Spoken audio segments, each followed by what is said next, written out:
अपने मेहमानों का मैं यहाँ तारुफ करा दूं। फरूख हबीब साहब बड़े ही रेलिवेंट गेस्ट इसलिए बिकॉज वो जो PMLN और पीपल्स पार्टी के ऊपर जो ये तमाम सवालात हैं उनको उस पटिशन को ये जो है देख रहे हैं और वो इस पर मौक़िफ़ भी देते हैं। मलिक अहमद खान साहब साबिक़ तर्जुमान वज़ीर आला पंजाब हमारे साथ मौजूद हैं। नाज बलोच साहिबा हैं, रहनुमा पाकिस्तान पीपल्स पार्टी। बहुत शुक्रिया फरूख हबीब साहब। सबसे पहले तो हम आपकी तरफ इसलिए आ जाते हैं बिकॉज आपका केस पुराना चल रहा है, इनका तो जो भी हेयरिंग होगी, लेकिन ये जो आपकी लेटेस्ट डेवलपमेंट है जिसमें आप कह रहे हैं कि आपके एजेंट को मालूम था, आपको नहीं मालूम था, तो ये जरा इसको एक्सप्लेन करें। देखें, ये जो कल चीज एक मीडिया के ऊपर चली, पिछले 2 रोज से चल रही थी, ये एक इन कैमरा जो है वो प्रोसीडिंग्स होती हैं स्क्रूटनी कमेटी की। अच्छा, PTI की भी हो रही है, PMLN और पीपल्स पार्टी की भी हो रही है। मैं PMLN और पीपल्स पार्टी की जो स्क्रूटनी कमेटी की प्रोसीडिंग्स हैं उसका हिस्सा हूं। वहां भी इन कैमरा प्रोसीडिंग्स हो रही हैं। हमने एक मौका इख्तियार किया था कि आप ऐसा करें, इन हियरिंग को ओपन कर दें, आप मीडिया के नुमाइंदों को आने दें। ओपन कोर्ट में, सुप्रीम कोर्ट में हियरिंग होती है, इलेक्शन कमीशन में होती है, स्क्रूटनी कमेटी में भी आप मीडिया के लोगों को आने दें, ताकि किसी को ये शिकवा ना रहे कि स्क्रूटनी कमेटी की जो कार्रवाई है वो बाहर जाके मिस इंटरप्रेट होती है। ठीक है, जैसा कि इस मामले के अंदर खास तौर के ऊपर हुआ। बेसिकली जो चीज समझने की जरूरत है वो ये है कि बरतानिया और US के अलग अलग कवानीन है। US के अगर कवानीन की बात करें तो वहां पर उनके जस्टिस एंड लॉ डिपार्टमेंट के नीचे एक एक्ट है जिसको फॉरेन एजेंट रजिस्ट्रेशन एक्ट 1938 कहते हैं। अगर किसी ने वहां पर लॉबिस्ट हायर करना है तो उसको वहां पर अपना एक प्रोसीजर इख्तियार करना पड़ेगा, जिस तरह पीपल्स पार्टी ने पाकिस्तान पीपल्स पार्टी LLC बनाई है। या अगर किसी ने वहां पर फंड रेजिंग करनी है तो उसको भी फारा पे अपने आप को रजिस्टर्ड करवाना पड़ेगा। जब आप रजिस्टर्ड करवाते हैं तो वहां पर आप अपना एक एजेंट मुकर्रर करते हैं। ठीक है, प्रिंसिपल एजेंट उसमें जो है वो आपकी PTI है और हमारे जो एजेंट हैं वहां पर पाकिस्तानी नेशनल हैं, जो कि वहां पर ओवरसीज पाकिस्तानी जो नाइकॉप होल्डर्स हैं, जो वही ओवरसीज पाकिस्तानी जो $22 अरब सालाना पाकिस्तान को रेमिटेंसेस देते हैं। उनसे वो तमाम पैसे जो है पेइंग मेंबरशिप, जो सालाना हमारी पेड मेंबरशिप है, $10 $15, वो पैसे उनसे कलेक्ट किए गए, क्यूमुलेट होते हैं, वहां से पाकिस्तान आ जाते हैं। तमाम पैसे बैंकिंग चैनल से आए हैं, नोटराइज्ड हैं, कोई हुंडी, हवाला, मनी लॉन्ड्रिंग का जरिया इस्तेमाल नहीं किया गया। अच्छा। और तमाम रिकॉर्ड जो है वो स्क्रूटनी कमेटी को जमा करवा दिया गया। जहां पर मिस इंटरप्रिटेशन की गई वो हम लॉ को इंटरप्रेट कर रहे थे। अच्छा। जो US के अंदर है। सो ये जो एजेंट्स वाली बात है, ये US का जो लॉ है उसको इंटरप्रेट किया गया। अच्छा। लेकिन जो इसको जो है पेश इस अंदाज से किया गया कि हमने तमाम चीज एजेंट पे डाल दी। हम जिम्मेदारी ले रहे हैं, हम जिम्मेदारी ले रहे हैं कि जो US से पैसा आया वो नोटराइज्ड है। अच्छा। बैंकिंग चैनल से आया है और वो किसी फॉरेन नेशनल से नहीं आया। वो ओवरसीज पाकिस्तानियों से आया है। वो ओवरसीज पाकिस्तानी जो पाकिस्तान की तामीर और तरक्की में भी अपना किरदार अदा करते हैं, अपने अजीजों कारिब को रेमिटेंसेस भी भेजते हैं, पाकिस्तान के अंदर इन्वेस्टमेंट भी करते हैं, पाकिस्तान की तामीर और तरक्की के अंदर भी अपना किरदार अदा करते हैं, जिनको हम अपना असासा कहते हैं। चलिए, आपने क्लियर कर दिया आपके नजदीक कि मिस कोट हुआ या आउट ऑफ कॉन्टेक्स्ट कोट हुआ, ये आप कहना चाह रहे हैं ना कल की।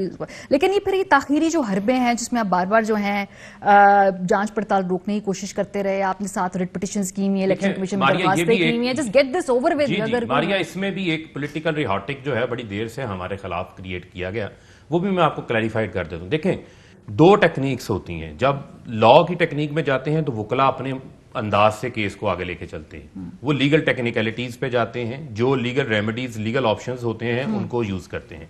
जहां तक हमारी पार्टी का केस है, हमारा पॉइंट ऑफ व्यू है, हमारी अकाउंट्स ब्रांच का पॉइंट ऑफ व्यू है, आप ये जहन में रखें कि PTI वाहिद जमात है जिसने फॉर्मली सर्टिफाइड A क्लास के ICAP से सर्टिफाइड ऑडिटर्स को हायर किया। प्रॉपर हम अपनी अकाउंट्स की बुक्स मेंटेन करते हैं और पूरा रिकॉर्ड हमने जमा करवाया। 2016 में हनीफ अब्बासी सुप्रीम कोर्ट के अंदर एक पिटीशन लेके चले जाते हैं अकबर एस बाबर की पिटीशन को कॉपी पेस्ट करके, जो मैं आपको दिखा रहा हूं, क्विकली आपको बताऊंगा। इसका फैसला आता है। जब इसका फैसला आता है तो सुप्रीम कोर्ट बड़ा वाजे कर देती है कि जो मौक़िफ़ आप इख्तियार कर रहे हैं फॉरेन फंडिंग का केस ही फेडरल गवर्नमेंट बना सकती है। आइन का आर्टिकल 17(2) इसके अंदर बड़ा वाजे है, उसको आप पढ़ सकते हैं। ये मैं आइन का आर्टिकल 17(2) भी लेकर आया हूं, जो कहता है कि अगर किसी के ऊपर कोई फेडरल गवर्नमेंट समझती है कि पार्टी फॉरेन फंडिंग ले रही है तो उसके खिलाफ रेफरेंस बनाएगी, 15 दिन में सुप्रीम कोर्ट भेजेगी, सुप्रीम कोर्ट उसके ऊपर फैसला करेगा। जो आज पीएमएलएन पीपल्स पार्टी जिन्होंने वो पिटीशन ही दायर नहीं की, जो मैच नहीं खेला उसका कप लेने की कोशिश कर रहे लेकिन हैं, वो- इनकी हुकूमत थी। नहीं पॉइंट इज कि देखिए वो तो सियासी उस पे एंगल है, और दूसरी बात है कि ऑब्वियसली जब चलें, आपकी आप मेहरबानी, लोग भी- आपने कह दिया सियासी एंगल है, सियासी मैं तो लॉ एंगल पे भी बात कर रहा है, हूं। नहीं लॉ की बात भी लेते हैं, लेकिन लॉ के हवाले से भी देखें ना, तो ये जो आपकी ताखीरी हरबें ये आपके हक में नहीं जाते, चाहे ये लीगल है, ये टेक्निकल है, जो स्ट्रैटेजी है, रेटोरिक है, व्हाटएवर, इंप्रेशन नहीं जा रहा है, आप लोग इसको डिले कर रहे हैं। ना मारिया, मैं आज की आपसे बात कर रहा हूं, स्क्रूटनी कमेटी की रेगुलर मीटिंग्स हो रही हैं, वो स्क्रूटनी कमेटी पे है। देखें, जब डेटा आता है तो उस डेटा को एनालाइज भी उन्होंने करना है। 3 रुकनी कमेटी है, डीजी लॉ है, उसके अंदर आई थिंक एससीसीपी के नुमाइंदे हैं, एक अकाउंटेंट जनरल ऑफ पाकिस्तान के नुमाइंदे हैं, जो कि इलेक्शन कमीशन ने इसकी फॉर्मेशन की हुई है। वो डेटा आता है, उस डेटा का एनालाइज करते हैं, उस डेटा का एनालाइज करके फिर उससे आगे बढ़ते हैं, वो तारीख मुकर्रर करते हैं। हम अपनी मर्जी से कोई तारीख नहीं लेते वहां पर, या कोई डिलेइंग टैक्टिक्स यूज नहीं करते। नहीं, आपने सात के करीब जो है रिट पिटीशंस हैं, फिर इलेक्शन कमीशन में दरखास्तें भी दायर की गई हैं तहरीक इंसाफ की लीगल टीम की तरफ से। मैंने आपको फिर कहा, वो कानूनी माहिरीन की अपनी अप्रोच है, वो उनकी पार्टी इसको बताती है कि भाई पीछे से लीड देती है कि भाई इसको मामले को लटकाना है, ये ऐसे अपने तौर पे वो कैसे ये मैं आपको सिर्फ 2 गुजारिश अर्ज करूं। देखें, जहां जो हमें स्क्रूटनी कमेटी कहती है, स्क्रूटनी कमेटी की प्रोसीडिंग्स के साथ हम ताउन करते हैं। या तो आप ये बात कहें कि हम स्क्रूटनी कमेटी को रोकने के हवाले से हमने को पिटीशन दायर की हो, उसके ऊपर स्टे लेकर आए, हमने ऐसा हरगिज नहीं किया।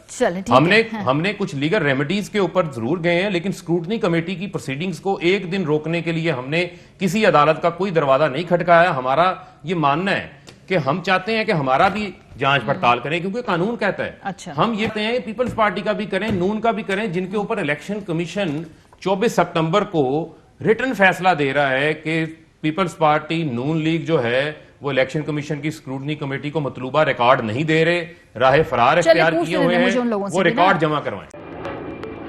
Fly with PIA and save gold. Register now. Scan QR code and register yourself to get gold and loyalty benefits. Powered by ARY Sahulat Wallet.